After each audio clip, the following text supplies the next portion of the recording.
হে আমার প্রিয় ভাইরা, কথা শুরু করার প্রথম কথা আমি খুব কাটা কাটা কিছু কথা বলবো আজকে। এক নম্বর কথা, দুনিয়াতে আমরা যারা আসছি কেউ কি নিজের ইচ্ছায় আসছে? যদি নিজের ইচ্ছায় আসা হতো তো নিজের ইচ্ছায় চলার সুযোগ হতো। আমার ইচ্ছায় আসছি, আমার ইচ্ছায় আমি চলবো, আর একজনের নাক গলানোর কি? কিন্তু আমি তো আমার চাওয়াতে, আমার ইচ্ছাতে আমি আসি নাই, আমি তো অন্য কারোর ইচ্ছায় আসছি। যখন অন্যের ইচ্ছায় আসছি তো আমাকে তার ইচ্ছাই চলা উচিত। তার ইচ্ছাতে চলবো তো আমার চলাটা সার্থক হবে, আমার চলাটা ধন্য হবে, আমার জীবন কামিয়াব জীবন হবে। খেয়াল করেন, যেমন আসাটাও আমার ইচ্ছাতে না, যাওয়াটাও আমার ইচ্ছাতে না। কতটুক সময়ের জন্য থাকবো এটাও আমার ইচ্ছাতে না। তো আসাটাও অন্যের ইচ্ছায়, যাওয়াটাও অন্যের ইচ্ছায়, কতটুক সময় থাকবো এটাও অন্যের ইচ্ছায়। এখনো কি সময় হয় নাই? এ তো কোনো কাল্পনিক কথা না, তোমার চোখে দেখা ঘটনা, বারবার চোখে দেখা তোমার ঘটনা। বুদ্ধিমান অন্যের ঘটনা থেকে, অন্যের দুর্ঘটনা থেকে শিক্ষা নিয়ে। চোখের সামনে যুবক লাশ হইতেছে, কোলের বাচ্চা কবরের বিছানায় শুইতেছে। আলাম ইয়ানি লিল্লাযীনা আমানু আন তাখশা কুলুবুহুম লিযিকরিল্লাহ। আলাম ইয়ানি লিল্লাযীনা আমানু আন তাখশা কুলুবুহুম লিযিকরিল্লাহ। এখনো কি সময় হয় নাই বুঝার? এখনো কি সময় হয় নাই ভাবার? এখনো কি সময় হয় নাই সিদ্ধান্ত গ্রহণ করার? এখনো কি সময় হয় নাই কদম বাড়ানোর? আলাম ইয়ানি লিল্লাযীনা আমানু আন তাখশা কুলুবুহুম লিযিকরিল্লাহ। জাগো যুবক, ওঠো, কত সময় আর ঘুমের মধ্যে থাকবে? চোখের সামনে দেখতেছো কত লাশ বিছানায় পড়তেছে, কবরে শুইতেছে, যাওয়ার আগে একটা মুহূর্তও পাইতেছে না। 60 বছরের জীবনকে সুন্দর করার জন্য কত কিছুই তুমি ভাবো। সেই কুল কিনারাহীন জীবন, কত লম্বা জীবন, কত লম্বা জীবন, বোঝানোর কোনো শব্দ আমার কাছে নাই। ইমাম গজালি রহমতুল্লাহ আলাইহির একটা উদাহরণ তোমাদেরকে শোনাই যুবক। বলছে, এই পুরো দুনিয়াটা যদি সরিষার দানা দিয়ে ভরে দেওয়া হয়, কি পরিমাণ দানা লাগবে? সমস্ত সাগর, নদী, নালা সব সরিষার দানা দিয়ে ভরে যাবে, আসমান পর্যন্ত ভরে যাবে। আসমান মানে এই যে সূর্য কত লক্ষ মাইল দূরত্বে, এই যে নক্ষত্র কত দূরত্বে, বোঝানোর শব্দ নেই। তো বৈজ্ঞানিকরা বলে আলোক মাইল, আলোক বৎসর, আলোক বৎসর। আলো প্রতি সেকেন্ডে কত হাজার মাইল যায়। মিনিটকে যোগ করেন, মিনিটের সাথে গুণ দেন, ঘন্টার সাথে, দিনের সাথে, সপ্তাহের সাথে, মাসের সাথে, বৎসর, আলোক বৎসর। এই সূর্য, এই নক্ষত্র, এগুলিও আসমানের নিচে। এই আসমান পর্যন্ত ভরে যাবে সরিষার দানা দিয়ে। কি পরিমাণ দানা লাগতে পারে? কোনো ক্যালকুলেটরে আসবে না, কোনো হিসাবে আসবে না। এরপরে এমন আর একটা দুনিয়া আল্লাহ তৈরি করবেন, একটা পাখি নিযুক্ত করা হবে। এখান থেকে একটা দানা মুখে নিবে, ওই দুনিয়াতে রাখবে। 1000 বছর অপেক্ষা করে আর একটা দানা নিবে, ওই দুনিয়াতে রাখবে। এইভাবে 1000 বছর পর পর এক একটা দানা নিয়ে ওই দুনিয়াতে যেতে থাকবে।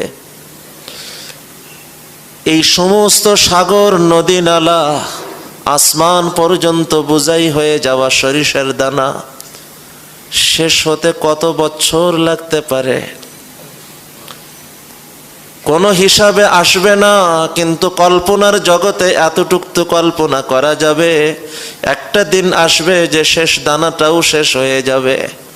কিন্তু ভাইরা আমার, আখেরাতের দিন তারপরেও শেষ হবে না। 60-70 বছরের জীবনকে নিয়ে এত কিছু ভাবলাম, এসির প্রয়োজন অনুভব করলাম, উন্নত জীবনের কথা ভাবলাম, কিন্তু যে জীবন শুরু হবে তো কোনো দিন শেষ হবে না। मौत को समझा है गाफिल इख्तिताम जिंदगी, मौत को समझा है गाफिल इख्तिताम जिंदगी, दर हकीकत मौत है सुबह दवाम जिंदगी। মৃত্যুকে তোমার জীবনের শেষ মনে করে আছো, যত আমোদ ফুর্তি করে নেওয়া যায় করে নিলাম। আরে মৃত্যু তো জীবনের শেষ না, মৃত্যু জীবনের সূচনা। যে জীবন শুরু হবে তো আর কোনো দিন শেষ হবে না, সেই কুল কেনারাহীন জীবন, অনন্ত অনন্তকালের জীবন। আল্লাহ, দুনিয়াতে আমি আমার ইচ্ছায় আসি নাই, দুনিয়া থেকে যাওয়াটাও আমার ইচ্ছাতে হবে না। কতটুক সময়ের জন্য? হতে পারে 2 মাস, হতে পারে 2 বছর, হতে পারে 20 বছর, 60-70 বছর। কিন্তু যতদিন হোক না কেন আমাকে তো ছেড়ে যেতেই হবে। যখন আমার ইচ্ছায় আমি আসি নাই, অন্যের ইচ্ছায় আমি আসছি। বাবারা, সেই মাওলার ইচ্ছাকে যদি পুরা করে, সেই মাওলাই পাকের ইচ্ছাকে পুরা করে যদি জীবনকে কাটাইতে পারো, নিজের ইচ্ছাকে বিসর্জন দিয়ে চলতে পারো, মাওলার চাওয়াই আমার চাওয়া, মাওলার পছন্দই আমার পছন্দ, আমার চাওয়া বলে কোনো চাওয়া নাই, আমার পছন্দ বলে কোনো পছন্দ নাই। ঘটনা মনে পড়ছে, অনেক বড় মুহাদ্দিস, অনেক বড় আলিম, অনেক বড় বুজুর্গ আল্লাহর ওলি হযরত হাসান বসরি রহমতুল্লাহি আলাইহি সম্ভবত এক গোলাম কিনছেন, গোলাম কৃতদাস। এনে তাকে জিজ্ঞাইতেছে, বেটা তোমার পছন্দের খাবার কি? সুন্নত হলো মালিক যে খাবার খাবে তার গোলামকেও সেই খাবার খাওয়াবে, এটা রাসূলের আদর্শ। আজ হয়তো অবস্থায় সে আমার গোলাম হয়ে আছে, কাজের মানুষ হয়ে আছে। মাওলা চাইলে আমাকে গোলামের স্থানে রাখতো আর তাকে মুনিবের স্থানে রাখতো। তুমি যে মুনিবের স্থান পেয়েছো, এর শুকর হলো তুমি তোমার স্থানের পরে মাওলার কাছে নত হও। মাওলা তোমাকে যা খাওয়াই ওই খাওয়াতেই তুমি তাকেও শরীক করো। তোমার মুনিবের খানা আর কাজের লোকের খানার মধ্যে পার্থক্য করো না। সে যে কাজের লোক হিসেবে আছে, এরপরেও তুমি যদি তাকে ছোট নজরে দেখো, খাবারের মধ্যে পার্থক্য করো, এটা আমার মানবতার কোনো পরিচয় হলো না। মাওলা চাইলে ওই জায়গাতে আমাকে রাখতেন, তার জায়গাতে আমাকে রাখতেন, তাকে আমার জায়গাতে রাখতেন। তো নববী আখলাক হাসান বসরি রহমতুল্লাহ আলাইহি প্রথম সাক্ষাতে জিগাইতেছেন। বাড়িতে কোনো মেহমান আসলে আমরা জিগাই যে, ভাই মেহমান, আপনার চাচা যান, ভাই যান, আপনার পছন্দের খাবার কি? কিন্তু জীবনেও কোনো দিন কাজের লোককে তো জিগায়ে দেখলাম না, ভাইয়া তোমার পছন্দের খাবার কি? হাসান বসরি রহমতুল্লাহ আলাইহি গোলামকে কিনে প্রথম জিজ্ঞাসা করতেছেন, বেটা তোমার পছন্দের খাবার কি? গোলাম উত্তর দিতেছে, গোলাম ওয়াজিব বলতেছেন, মুনিব গোলামের কোনো পছন্দের খাবার হয় না। মুনিব, গোলামের কোনো পছন্দের খাবার হয় না। হাসান বসরি রহমতুল্লাহ আলাইহ কথাকে স্বাভাবিকভাবে নিয়েছেন, মনে করছেন খাবার তো দৈনিকের ব্যাপার, তার পছন্দ শুনে আমি রক্ষা করতে পারবো কিনা তাই হয়তো বলছেন। হাসান বসরি রহমতুল্লাহ আলাইহ দ্বিতীয়বার জিজ্ঞাইলেন, বেটা তোমার পছন্দের পোশাক কি? তোমার পোশাক তো আমি ব্যবস্থা করব, বলো তোমার পছন্দের পোশাক কি? হাসান বসরির প্রশ্নের উত্তরে গোলাম আবার বলতেছে, মুনিব, গোলামের কোনো পছন্দের কাপড়ও হয় না, পোশাকও হয় না, গোলামের পছন্দের কোনো পোশাকও হয় না। এই উত্তর শোনার সাথেই আল্লাহ হাসান বসরির দিলের পরে এক পাহাড় ভেঙে পড়ার মতন ধাক্কা লাগছে। আরে আমিও তো একজনের গোলাম, আমিও তো জীবনে কোনোদিন ভাবি নাই গোলামের কোনো পছন্দের হয় না, মালিকের পছন্দই আমার পছন্দ, মালিকের চাওয়াই আমার চাওয়া। আজ এই গোলাম আমাকে মালিক আর মুনিবের কি চমৎকার পরিচয় না আমাকে শিখিয়ে দিল। পাহাড় ভাঙ্গার মতন, পাহাড় ভেঙ্গে পড়ার মতন দিলে ধাক্কা লাগছে। কিতাবে লেখে হাসান বসরি বেহুশ হয়ে পড়ছে। যখন হুশ আসছে তখন গোলামকে ডেকে বলতেছেন, গোলাম তুমি আল্লাহর জন্য আজাদ, আমি তোমাকে আজাদ করে দিলাম, কারণ তুমি আমাকে আজ আত্মার জগতের এমন এক জ্ঞান শিক্ষা দিয়েছ যে জ্ঞান আমি ইতিপূর্বে কোনোদিন কল্পনাও করি নাই। গোলামের কোনো পছন্দের খাবার হয় না, গোলামের পছন্দের জীবন হয় না, মুনিবের চাওয়াই তার চাওয়া, মুনিবের পছন্দই তার পছন্দ। বাবারে, দুনিয়াতে আমি আসি নাই নিজের চাওয়াতে, দুনিয়া থেকে যাওয়াও হবে না আমার চাওয়াতে, কতটুক সময় দুনিয়াতে থাকবো এটাও হবে না আমার ইচ্ছাতে। অতএব নিজের ইচ্ছাকে সামান্য কিছু জায়গাতে ব্যবহার করে লাভটা কি?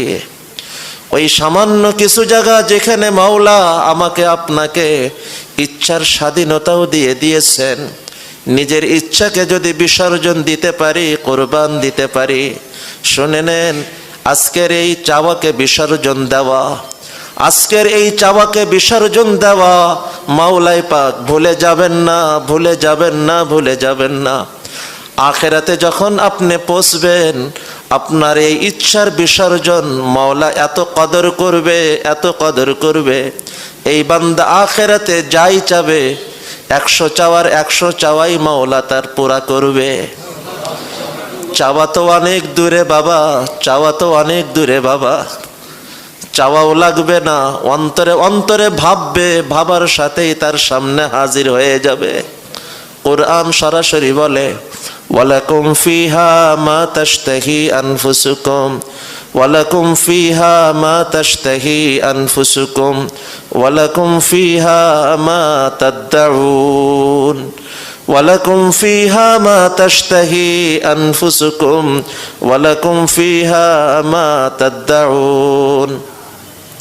আরে দুনিয়াতে ইচ্ছাকে যে বিসর্জন দিয়ে আসছে, এই বিসর্জন দেওয়া আল্লাহর কাছে এত পছন্দের হবে, তার চাওয়ার রেঞ্জ যে পর্যন্ত হবে, তার ভাবনা কল্পনার রেঞ্জ যে পর্যন্ত হবে, মাওলাই পাক তার থেকেও তাকে বেশি দান করবে।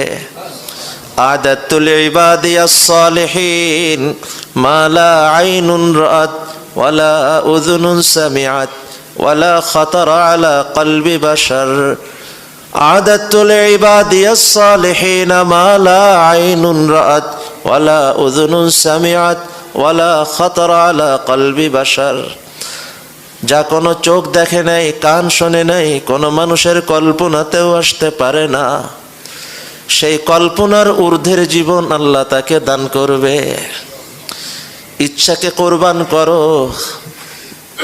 গোলামের কোনো চাওয়া হয় না, গোলামের কোনো পছন্দ হয় না, গোলামের কোনো পছন্দ হয় না, ইচ্ছা হয় না, তার মুনিবের চাওয়াই তার চাওয়া, তার মুনিবের পছন্দই তার পছন্দ।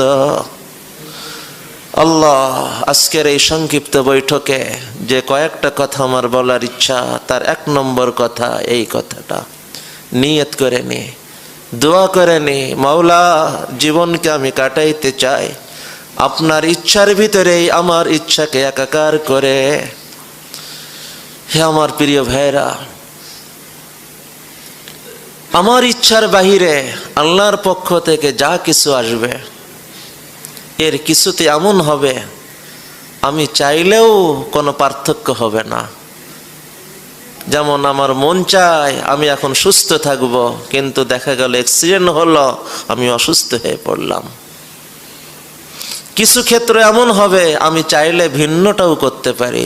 মাওলা চাইতেছেন আজান হয়েছে মসজিদে আসো, আমার মন চাইতেছে অলসতা, মসজিদে যেতে মন চাইতেছে না, শুয়ে থাকতে মন চাচ্ছে। এই 2 জায়গার দোনো জায়গাতে আমি আমার ইচ্ছাকে বিসর্জন দিয়ে মাওলার ইচ্ছাকে যদি গ্রহণ করতে পারি, বিশেষ করে প্রথম স্থানে যদি মাওলার ইচ্ছাকে গ্রহণ করতে পারি, তো আল্লাহ তাআলা দুনিয়ার জীবনকেও আমার সহজ করে দিবেন। আমি না মানলেও তাই হবে, কিন্তু মেনে নিতে পারলে জীবন সহজ লাগবে।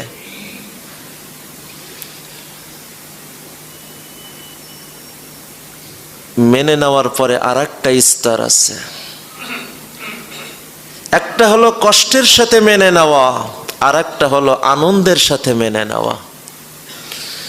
আমার মালিকের পক্ষ থেকে যখন আমার চাওয়ার বিপক্ষে হলেও, আমার পছন্দের বিপক্ষে হলেও, যখন আমার মালিকের পক্ষ থেকে নিশ্চয় আমার কল্যাণে, আমার মঙ্গলে, এই চিন্তা করে মাওলার চাওয়ার পরে যদি খুশি হয়ে যেতে পারে, হাদিসের মধ্যে আসছে এটা তার জন্য বড় সৌভাগ্যের হবে। মিন সাআদাতি বিনি আদম রিযাহু বিমা কাদাল্লাহু লা, আখিরাতে তার পুরস্কার কি হবে? সর্ব অবস্থায় দিল মালিকের চাওয়ার পরে তার খুশি ছিল। এই মানুষটা আখিরাতে জান্নাত উদ্বোধন হওয়ার মানুষ হয়ে যাবে। কল্পনা করছেন? শুধু জান্নাতি মানুষ না, জান্নাত উদ্বোধন হওয়া মানুষ হয়ে যাবে। আউয়ালু মান ইউদআ ইলাল জান্নাতি ইয়াউমাল কিয়ামাহ আল্লাযীনা ইয়াহমাদুনাল্লাহ আল্লাযীনা ইয়াহমাদুনাল্লাহ ফিস সাররাই ওয়াদ দাররা। আমার চাওয়া বলে কিছু নেই, মাওলার চাওয়াতেই আমি খুশি। মাওলা আমাকে যে অবস্থায় রাখে ওই অবস্থায় আমি খুশি। কেউ প্রশ্ন করতে পারে, হুজুর কষ্টের মধ্যে কেমনে খুশি থাকব? আমার মন চাচ্ছে না, আমার মনকে আমি মাওলার হুকুমে বিসর্জন দিতে পারি, কিন্তু খুশি থাকবো কেমনে? খুব সংক্ষেপে 1-2 কথা শুনে নেন, একটাই শুনে নেন। স্বর্ণকে আগুনে জ্বালানো হয় তাকে ছাই করার জন্য না, তাকে আরো দামি করার জন্য। স্বর্ণকে আগুনে জ্বালানো হয় তাকে ছাই করার জন্য না, তাকে অলংকার বানানোর জন্য, তাকে আরো দামি বানানোর জন্য, তাকে আরো পিওর খাঁটি বানানোর জন্য। আমার মাওলার পক্ষ থেকে যখন বিপদ আসছে নিশ্চয় আমার কল্যাণে আসছে। আমি বুঝি আর না বুঝি আমার কল্যাণেই আসছে। বাড়িতে ডাক্তার আসছে, শরীরে ফোড়া, বাপ তাকে ঠেসে ধরে, ডাক্তার ওর পরে সোরা চালায়। চলে যাওয়ার সময় বাপ ডাক্তারকে টাকাও দেয়, শুকরিয়া জানায়। বাপ কি নির্বোধ? তার সন্তানের পরে ছুরি চালাইল, তাকে টাকাও দিতেছে, শুকরিয়াও জানাইতেছে। কষ্ট তো হইতেছে, কিন্তু কষ্ট তার উপকারের জন্য। আমার চাওয়ার বিপক্ষে মাওলার চাওয়া যখন আসতেছে, বুঝতে হবে ওই চাওয়াতেই আমার কল্যাণ, ওই চাওয়াতেই আমার মঙ্গল। মিন সাআদাতি বিনি আদম রিযাহু বিমা কাদাল্লাহু লা। কথাকে বুঝে যদি গ্রহণ করে নিতে পারি, জীবন সহজ হয়ে যাবে দুনিয়াতে, জীবন আখিরাতে জান্নাত উদ্বোধন হওয়ার জীবন হয়ে যাবে। মনে থাকবে ইনশাআল্লাহ? দুনিয়াতেও জীবন সহজ হবে, আখিরাতেও জীবন জান্নাত উদ্বোধন হওয়ার জীবন হবে। আল্লাহ আমাকে আমাদের সকলকে কবুল করেন। আজকের এই বৈঠকে 2 নম্বর কথা, হে আমার প্রিয় ভাইরা, আমরা দুনিয়াতে আছি, আখিরাতও চাই। দুনিয়াতেও আমাকে